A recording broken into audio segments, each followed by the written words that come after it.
Assalamualaikum warahmatullahi wabarakatuh. Alhamdulillah, alhamdulillahilladzi hadana lihadza wa ma kunna linahtadiya laula an hadanallah. Asyhadu an la ilaha illallah wahdahu la syarikalah wa asyhadu anna Muhammadan abduhu wa rasuluhu la nabiyya ba'dah. Allahumma salli ala Muhammad wa ala alihi wa ashabihi ajma'in, amma ba'd. Bapak-bapak, ibu-ibu sekalian yang berbahagia, pertama mari kita selalu panjatkan puji syukur ke hadirat Allah Subhanahu wa taala atas segala nikmat yang telah diberikannya kepada kita semua, khususnya nikmat iman dan Islam. Bapak-bapak, ibu-ibu sekalian, hari ini tanggal 13 Mei. 13 Mei ini kalau Syawalnya tanggal 2 Mei. Gitu. Niki tanggal pinten Syawal niki? Tanggal 13 juga. Karena mulai maghrib ini tadi sudah berganti tanggal 13. Kalau tadi sore asar tadi masih tanggal 12 Syawal. Tapi mulai maghrib ini tadi sudah masuk 13 Syawal. Jadi ini 13 Syawal dan 13 Mei. Kalau jam 00 nanti sudah mulai 14 Mei tapi tetap 13 Syawal. Jadi masih pertengahan pertama ternyata dari bulan Syawal. Biasanya bulan Syawal itu banyak acara. Ya. Acaranya biasanya ahlen gitu, atau halal bihalal. Halal bihalal niku nopo to jane artinya itu. Halalun bihalalin katanya begitu. Halal dengan halal. Kalau orang Arab itu nyebut halal itu boleh. Jadi kalau kita nawar HP ini saya beli 2 juta boleh enggak? Halal. Halal itu artinya boleh. Diculke. Nih monggo. Tapi kalau haram itu belum boleh. Artinya haram itu artinya belum boleh. Tidak boleh.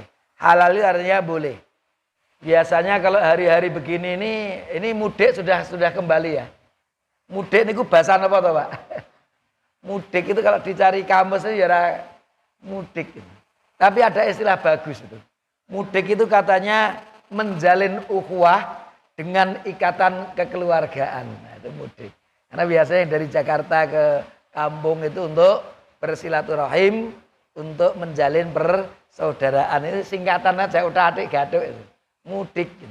Menjalin ukhuwah dengan ikatan kekeluargaan. Nanti sudah sampai kampung ngadakan halal bihalal.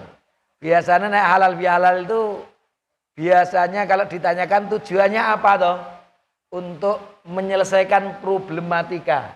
Sing duwe masalah mudah-mudahan di pertemuan itu masalahnya selesai. Untuk meluruskan atau untuk meluruskan benang kusut.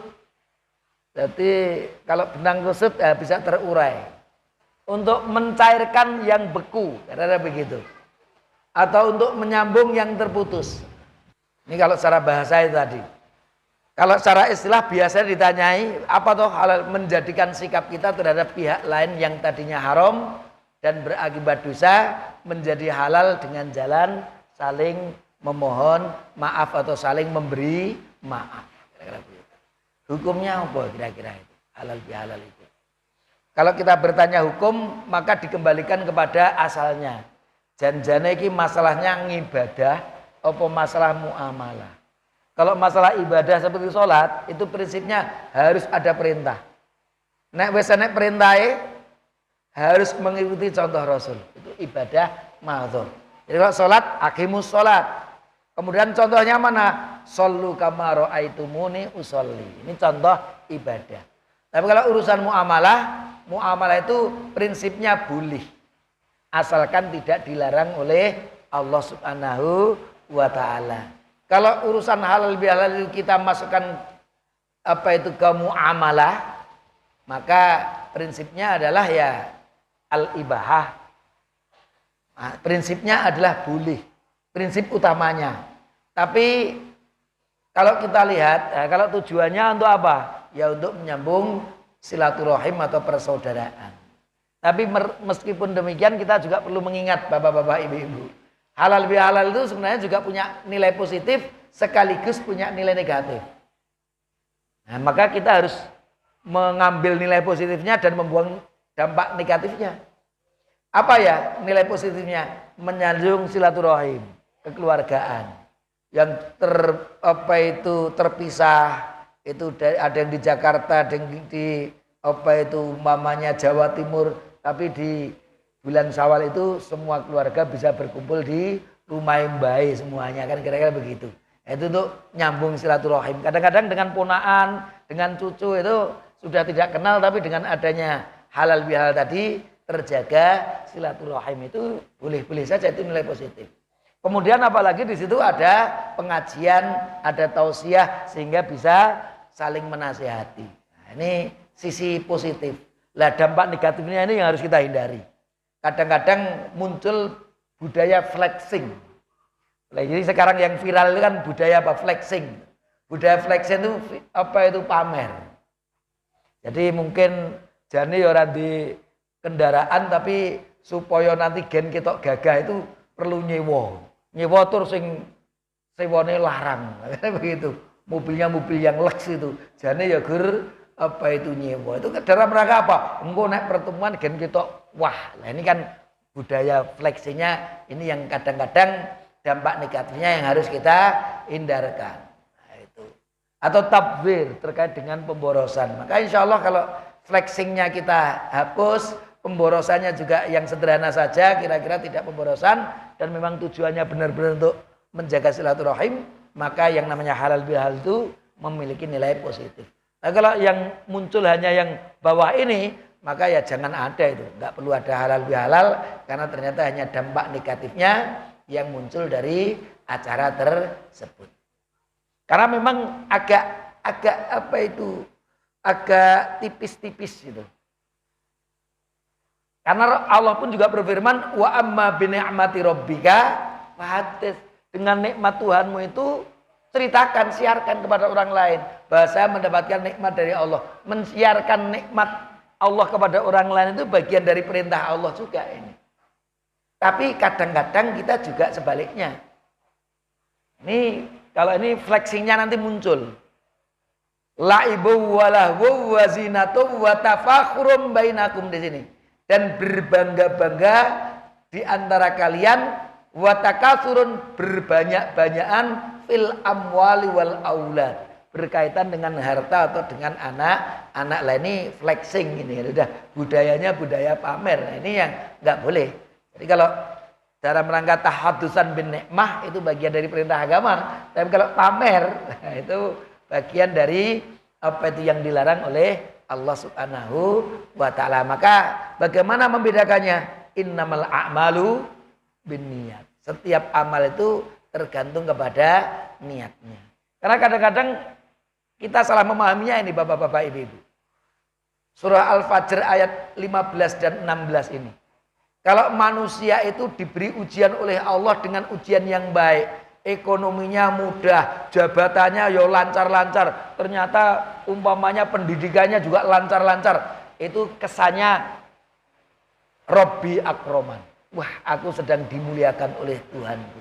Tapi beda nanti kalau seseorang ekonominya dicoba oleh Allah dengan cobaan yang sebaliknya.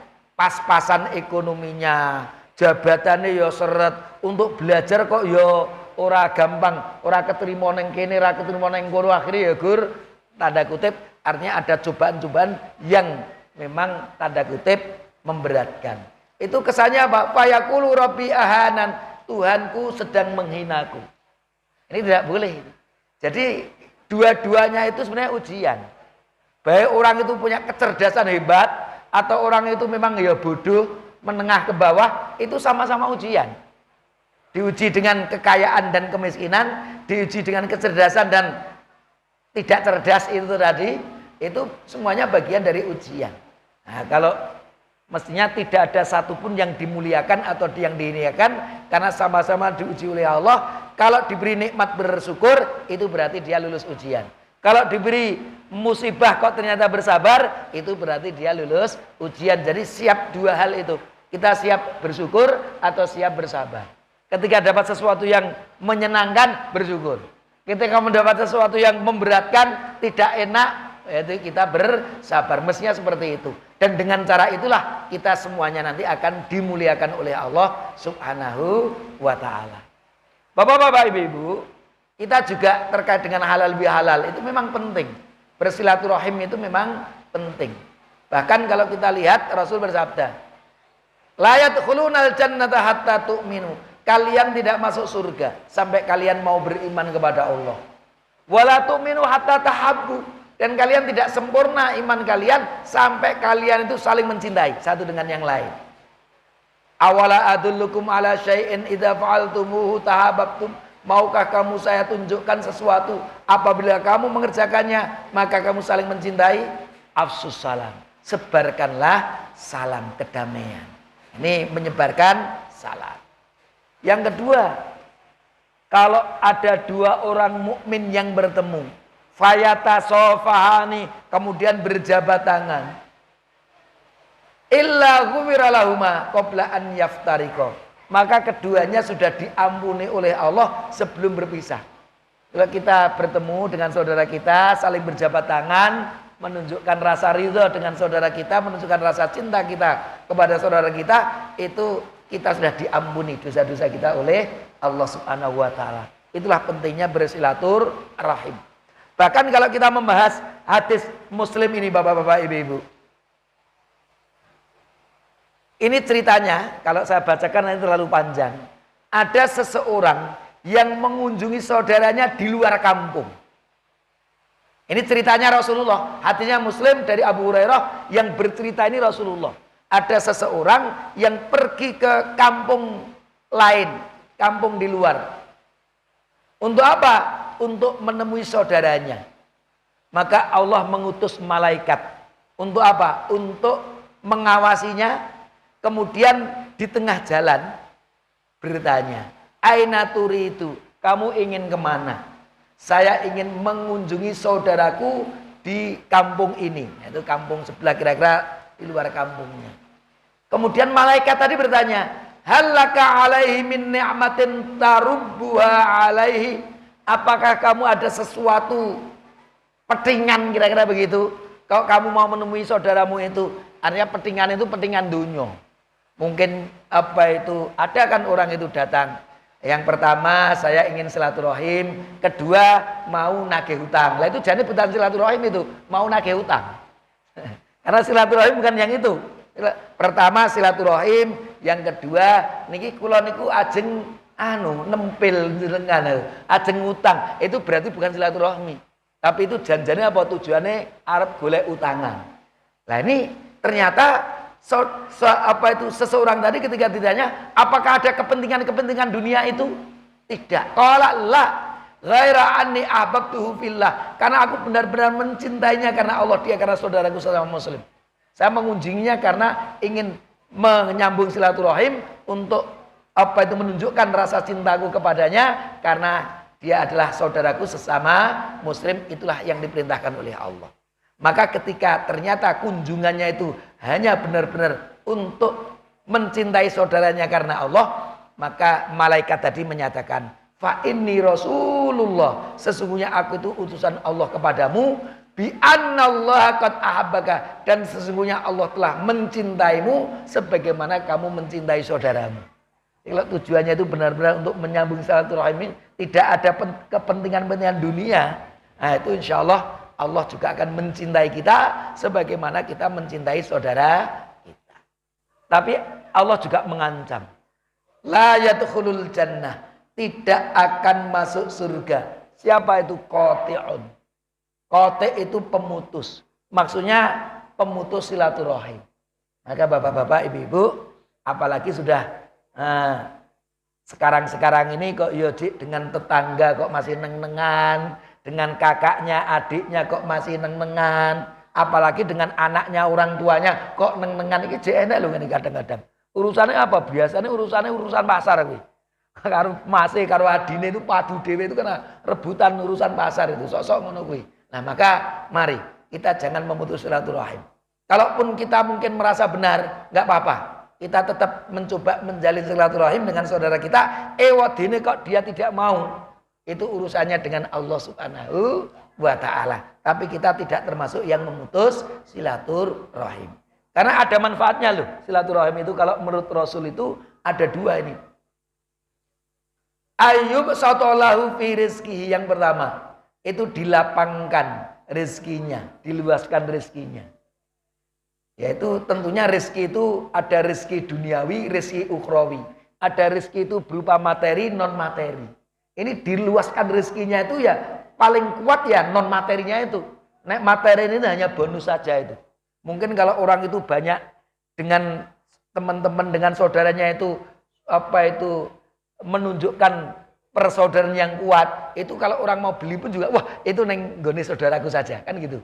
Tapi nek wis neng-nengan, aku jane kepengin, jane koncoku iki dodol ning moh, aku malah marahi koncoku nggo sugih. Nah, kenapa? Karena ada rasa tidak suka. Tapi ketika ada rasa suka, wah aku tak sama-sama beli tempatnya saudaraku. Itu diantara efek juga dari silaturahim yang tentunya tujuannya harus lillahi ta'ala.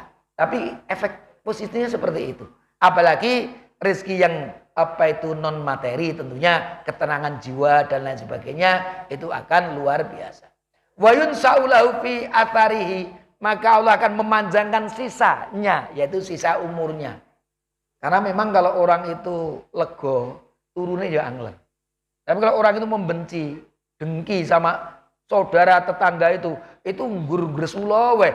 Tonggone tuku TV merengkel lagi, tonggone itu merengkel lagi, terus malah hatinya rusak. Itu kenapa? Karena membenci saudaranya. Tapi coba kalau kita itu lapang dada, kita silaturahmi kuat, wih tonggoku belian, alhamdulillah, seakan-akan kita juga mendapat nikmat ketika saudara-saudara kita itu mendapat nikmat Allah. Itu akan menjadikan jiwa kita juga jiwa yang tenang, angler tidurnya, itu juga memperpanjang umur juga gitu. Secara teori juga seperti itu. Nah itulah keutamaan kalau kita suka menyambung silaturahim yang memunculkan rasa mencintai sesama saudara kita. Nah sekarang masuk ke bulan Syawal. Bulannya bulan Syawal. Janjane bulan Syawal ini nopo toh? Ada yang mengatakan bulan Syawal itu bulan peningkatan amal. Ini bulan peningkatan amal. Ojo lida-lidi, malah kok lida-lidi. Pengajiannya malah libur kan itu.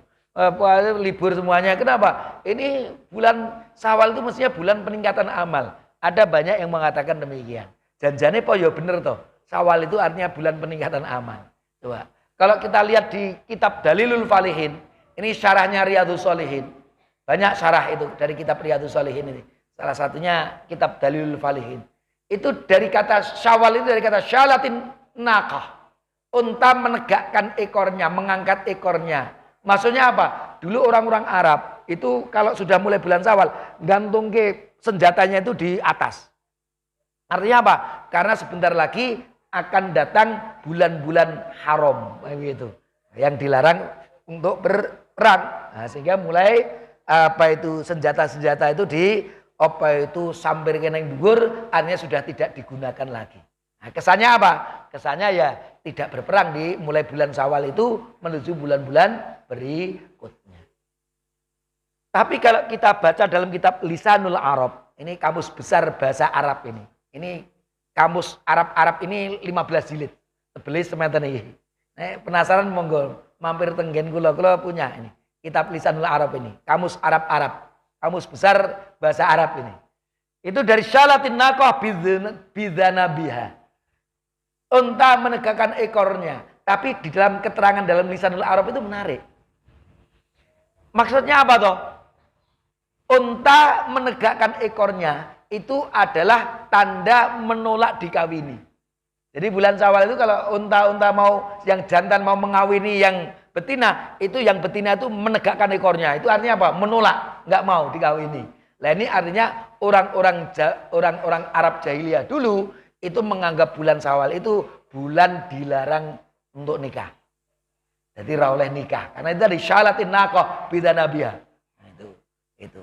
Tapi kemudian nanti akan dihapus larangan itu oleh Rasulullah Sallallahu Alaihi Wasallam. Nanti kita sebutkan di belakang. Jadi memang tidak tepat mengatakan itu bulan peningkatan amal. Itu bulan Syawal itu. Kalau kita lihat dari bahasanya itu. Adakah kekhususan yang terkait dengan bulan Syawal? Ada enggak yang kekhususan bulan Syawal itu? Ada bapak-bapak. Bulan Syawal itu ada beberapa ibadah khususnya yang khusus. Yang pertama apa? Memperbanyak takbir. Nah, ini sudah kita lakukan. Dari habis bulan Ramadan sampai sebelum sholat id. Nah itu memperbanyak takbir. Allahu Akbar, la ilaha illallah, Allahu Akbar, Allahu Akbar walillahil hamdu. Itu diperbanyak takbir. Itu di bulan Syawal. Yang kedua apa? Sudah kita lakukan juga sholat Idul Fitri. Ini juga salah satu ibadah yang khusus. Di bulan Syawal ini dan nanti di bulan Dzulhijjah itu juga ada kekhususan yaitu sholat Idul Adha. Yang ketiga apa? Berpuasa 6 hari di bulan Syawal. Ini sekarang sudah banyak yang melakukan, bahkan mungkin ada yang sudah selesai. Ada yang bertanya, nek je utang poso oleh ora? Poso Nyawal. Sebenarnya kalau kita lihat pahami ayat hadisnya, man soma Ramadan, siapa yang sudah selesai puasa Ramadannya. Soma itu fi'il madhi, past tense. Siapa yang sudah puasa Ramadan, jadi berarti Ramadan ini rampung. Summa atba'u sittan min Syawal. Kemudian diikuti setelah itu 6 hari di bulan Syawal. Sing jenenge mengikuti neng mburi apa neng ngarep? Neng mburi mengikuti itu. Maka yang pas itu adalah menyelesaikan Ramadan dulu baru Syawal.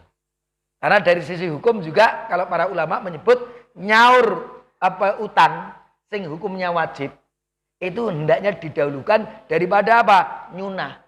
Jadi yang hukumnya wajib itu didahulukan dari yang hukumnya sunnah. Jadi kalau dilihat dari keutamaan, ya nyaur utangan dulu itu lebih utama. Baru setelah itu, kalau masih ada waktu, puasa 6 hari di bulan Syawal. Nah, itu terkait dengan itu. Lah, tinggal 6 dino ya. Iki engko nek aku ra nyawal iki ya kentekan dino iki.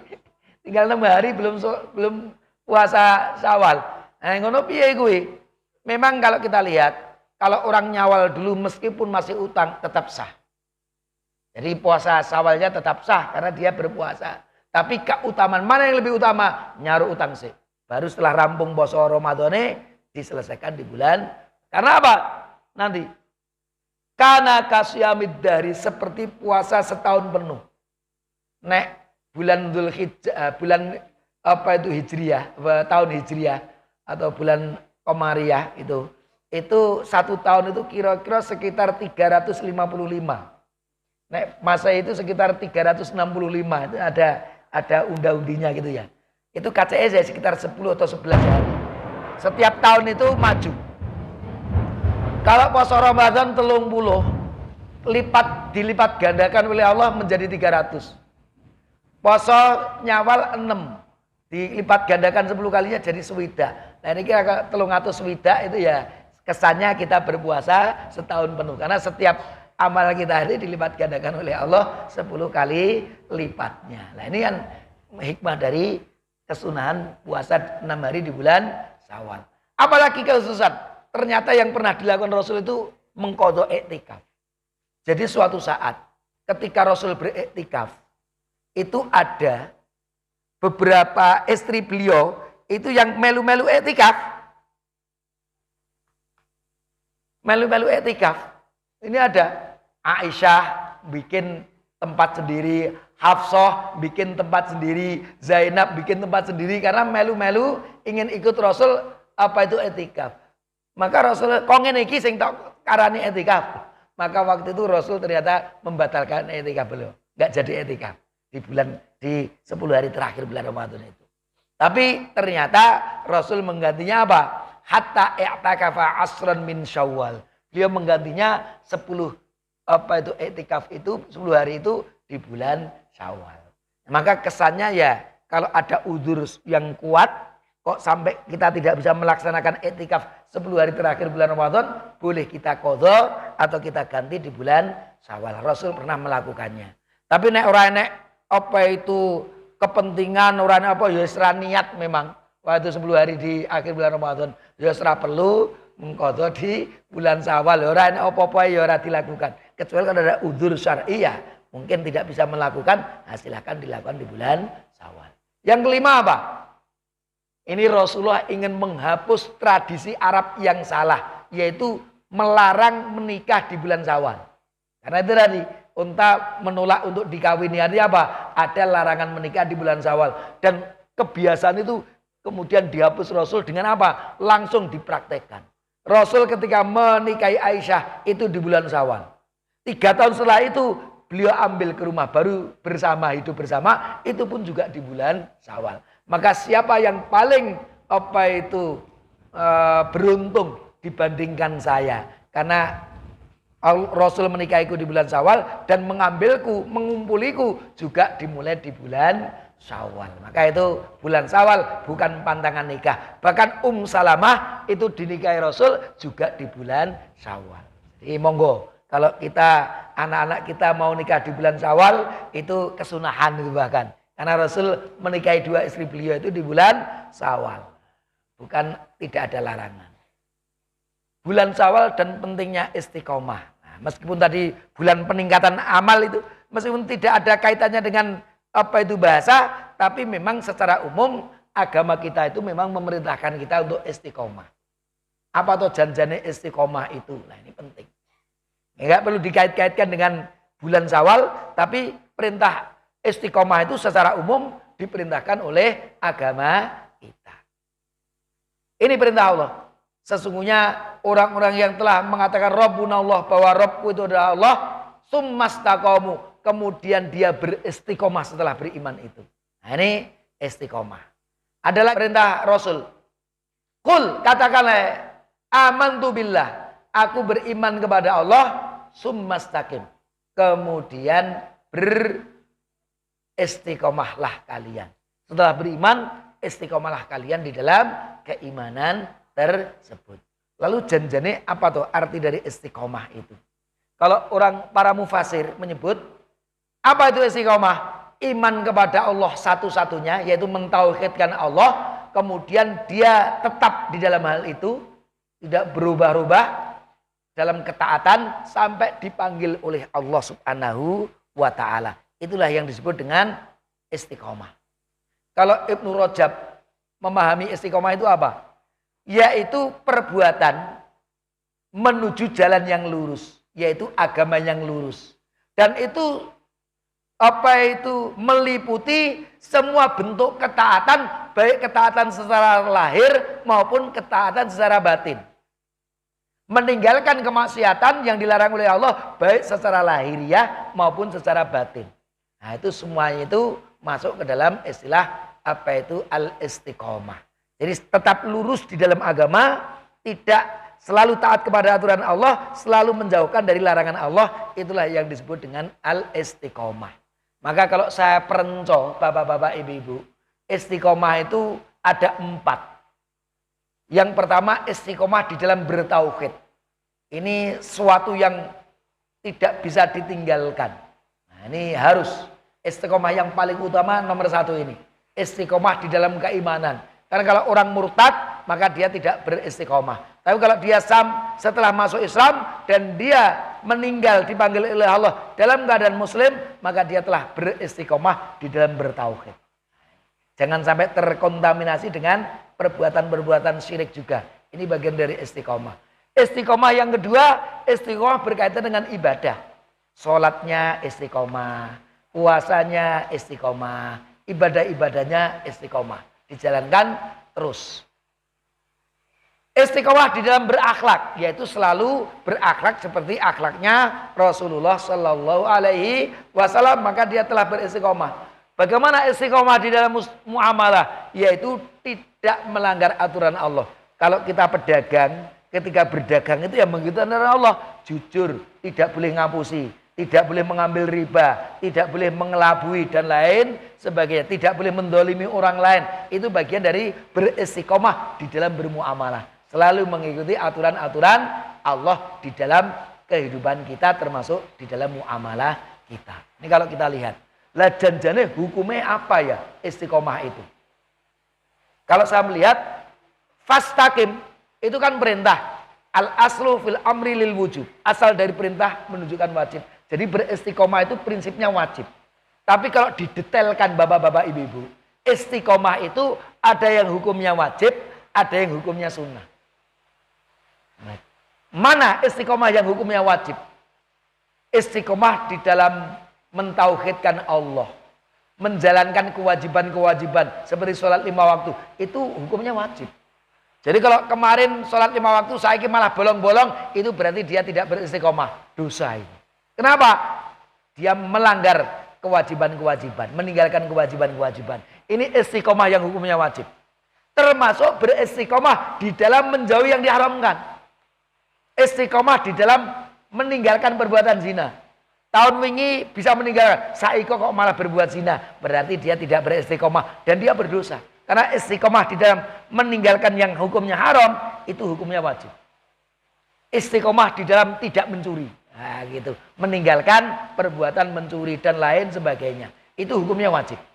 Maka kalau kita langgar, dosa. Tapi ada juga istiqomah itu yang memang tidak sampai kepada wajib. Tapi bagian ini penyempurnaan iman, ini penyempurnaan pahala. Apa itu? Dalam perkara yang hukumnya sunnah. Kemarin ketika Ramadan setiap malam qiyamul lail. Saiki yo nganggo bolong-bolong. Itu ya berarti ya tidak afdol. Yang afdol tetap setiap malam itu juga qiyamul lail, tapi ora dosa. Karena itu sunnah. Puasa Senin Kemis, tahun lalu sregep, saiki kok malih ra sregep, itu kan berarti tidak istiqomah. Tapi ya ini makruh lah kan seperti itu. Termasuk menjauhi perkara yang hukumnya makruh.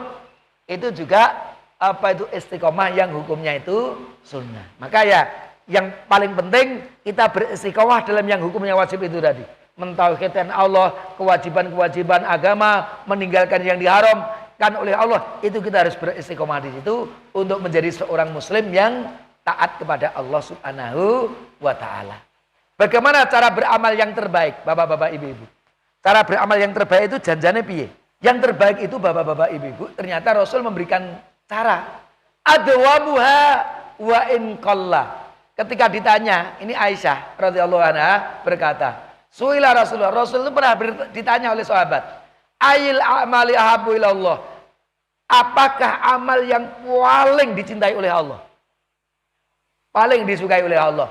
Ternyata Rasul menjawab, adwamuha wa in qalla. Kontinunya meskipun sedikit. Jadi kontinuitasnya itu meskipun sedikit. Jadi menurut ilmunya Pak Joko, itu 10 kali 1 dan 1 kali 10 itu sama nilainya. Sama dengan 10. 10 kali 1, 10. 1 kali 10, ya 10. Tapi kalau di dalam dunia istiqomah, 1 kali 10 itu lebih besar pahalanya daripada 10 ping siji. Karena apa? Adwamuha wa in qalla. Siji tapi terus, sidik-sidik tapi terus berkesinambungan terus. Nah, itu lebih baik daripada wus tak brul bar kuwi wis mandek. Sedekah oke, bar kuwi wis ra sedekah neh. Lebih baik sedikit-sedikit itu continue. Sidik-sidik tapi continue. Ibadah juga begitu. Tidak perlu yang mamanya saya qiyamul lail sampai pagi 5 jam. Nah, sesuk wis ra qiyamul lail tele-tele. Nah, itu ya ada pahalanya. Tapi kalau kita bisa ya qiyamul lail setengah jam ning iso setiap malam iso qiyamul lail. Nah ini sithik tapi continue itu lebih hebat daripada wokeh tapi gur pisan pindho baru kuwi mandek.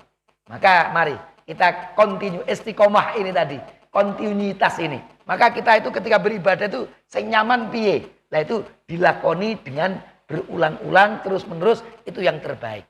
Itu. Meskipun sedikit tapi maksimal. Maka paling tidak itu yang wajib-wajib itu diistiqomahi, insya Allah juga sudah masuk surga. Rasul, aku nek gur salat 5 waktu tok ora tak tambahi. Posone gur Ramadan tok ora tak tambahi liyane. Kalau kamu benar-benar menjalankan itu dengan sempurna, maka kamu juga masuk surga. Sudah istiqomah dengan yang wajib-wajib dulu. Kalau sudah selesai yang wajib, kita istiqomahi yang sunnah. Mampukah kita istiqomah secara sempurna? Ternyata Allah berfirman, fastaqim kama umirta. Beristiqomahlah seperti yang diperintahkan oleh Allah. Wa man taba maka dengan bersama orang-orang yang bertaubat kepada Allah. Bahkan ketika Rasul itu ternyata dalam riwayat ini disebutkan, Rasul itu ubahnya cepat metu. Jadi Rasul kok cepat engkau beruban wahai Rasul. Qad asra ilaika syaib. Apa jawaban Rasul? Sayyabatni hud wa akhwatuha. yang membuat saya cepat ubanan itu Hud dan akhwatuha dan teman-temannya. Maksudnya ini, perintah untuk istiqomah ini yang menjadikan Rasul itu banyak mikir untuk berusaha istiqomah sampai cepat beruban. Nah, kira-kira seperti itu gambarannya. Nah, ini fastaqimu ilaihi wastaghfiru. Beristiqomahlah dan beristighfar. Bapak-bapak, ibu-ibu, kalau orang itu beristiqomah, itu kira-kira punya dosa enggak? Orang dua kan taatnya itu berarti continue toh. Tapi mengapa? Beristiqomahlah kalian dan beristighfar. Karena ketika kita diperintahkan oleh Allah beristiqomah, ternyata tidak ada manusia yang benar-benar mampu bisa beristiqomah. Maka fastaghfiru. Karena ketika kamu tidak mampu memang benar-benar, ya mohonlah ampun kepada Allah. Bahkan Rasul bersabda, istaqimu, beristiqomahlah kalian, walan tutiku, dan sekali-kali kalian tidak akan pernah mampu benar-benar beristiqomah secara sempurna. Maka paling tidak bapak-bapak, ibu-ibu, istiqomah kita itu dalam yang wajib-wajib tadi. Nah, kalau yang wajib-wajib sudah bisa kita istiqomahi, yang sunnah-sunnah itu juga kita istiqomah. Lah ini yang benar-benar sulit itu. Untuk menjalankan katam sebulan ping telu kayak Ramadan kan itu. Setiap malam merapau bolong qiyamul lailnya. Itu kan sesuatu yang memang berat sekali itu. Ya, semua manusia kira-kira ya tidak mampu untuk menjalankannya itu tadi. Maka nek kita ingin sempurna istiqomah memang tidak mampu. Tapi mari kita berusaha terus untuk beristiqomah, khususnya di dalam menjalankan yang wajib-wajib dan meninggalkan yang diharamkan oleh Allah Subhanahu wa taala. Setelah itu kita cari istiqomah yang hukumnya sunnah itu tadi semampu kita. Mudah-mudahan apa itu ada manfaatnya. Allah pertama berfirman, ittaqullaha haqqa tuqatih. Bertakwalah kepada Allah sesempurna-sempurnanya takwa. Para sahabat merasa berat ini, wahai Rasul, ini kita sulit sekali seperti itu. Taat dalam arti ketaatan yang sempurna itu sulit sekali. Maka ternyata Allah pun juga memberikan keringanan. Fattaqullaha mastata'tum. Semampu kalian. Ya nek raiso sempurna, ya semampu kalian. Kita maksimalkan kemampuan kita untuk bertakwa dan taat kepada Allah. Mudah-mudahan Allah meridhai. Silaturahim apa hubungannya dengan ukhuwah? Silaturahim itu salah satu bentuk cara kita membangun ukhuwah. Kalau kita lihat ukhuwah itu apa? Pertama itu saling mengenal. Setelah saling mengenal apa? Nanti saling memahami. Setelah saling memahami apa? Nanti saling menolong. Kalau sudah bisa saling menolong, ukhuwah tingkat yang paling tinggi itu at-takaful, saling menjamin.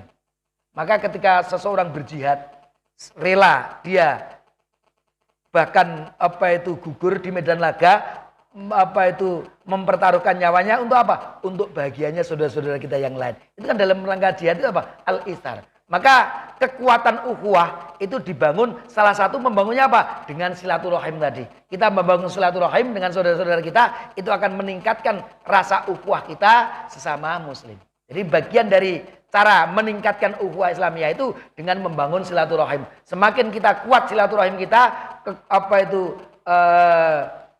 silaturahim kita tersambung dan semakin kuat, maka ukhuwah kita juga akan bisa meningkat. Karena tingkatan-tingkatan, lah kita sekarang ini para ulama menyebut tingkat ukhuwah saudara kita di Indonesia itu masih terlalu lemah, terlalu rendah.